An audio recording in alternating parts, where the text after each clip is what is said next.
મનોજભાઈ અમરેલિયા છે મારું નામ, હું અહીંનો પ્રતિનિધિ છું, એક નાગરિક।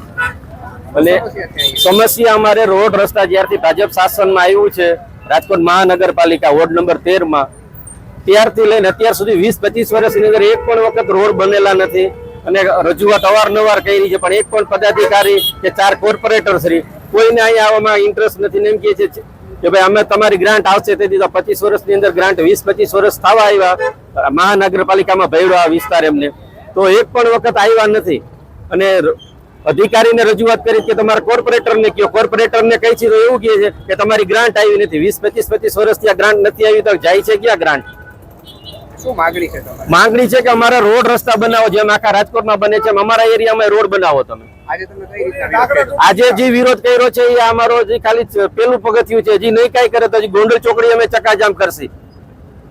અમારું કેવું એટલું જ છે કે આ ભાજપની સરકાર આવી ત્યાર પછી અમારે રોડ રસ્તા નથી થયા, તો રોડ રસ્તા સારા જોઈ। અને પાણીનો પ્રોબ્લેમ બહુ જ છે કે પાણી અમારે ઘરમાં 6 વ્યક્તિ છે પણ પાણી પૂરું નથી પડતું। પાણી પૂરતું જોઈ, નળ બરોબર નથી આવતા, લાઈનો તૂટી ગઈ છે એ કોઈ હમી કરવા નથી આવતા, કચરા વાળા નથી આવતા, વારવા વાળા વ્યવસ્થિત નથી આવતા।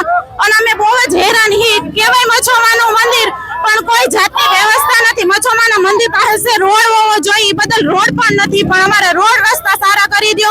અને મત દેવા ટાઈમે તો બધા બહુ જ આવે, રિક્ષાયું ભરી ભરીને કે હાલો મત દેવા, હાલો મત દેવા જાય એમ કે રોડ પાસ થઈ જશે, પણ રોડ પાસ થઈ જશે તે પછી કોઈ આવતું નથી। જમવાનું રાખે પણ કોઈ તે પછી કોઈ આવતું નથી પૂછવાય કે તમારે રોડ રસ્તો થયો કે નહીં। બસ મત 2-3 દિવસ હળિયા કાઢે, અવારનવાર આવે જાય બોલાવે, બસ પૂરું।